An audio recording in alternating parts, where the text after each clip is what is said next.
गौरव समाज जिला अध्यक्ष खूंटी की धरती पर एक मुंडा विद्रोह शुरू हो गया है और हम कहना चाहते हैं एक नारा 32 जनजाति का कहना है खूंटी को आदिवासी नहीं बनाना है।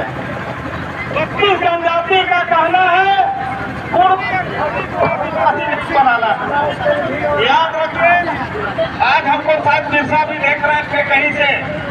आज बिरसा बहुत खुश भी है कि इतना धरती पुत्र का बिरसा के पुत्र जो खड़ा हुए हैं से मोर बन सकता है, नहीं बन सकता है।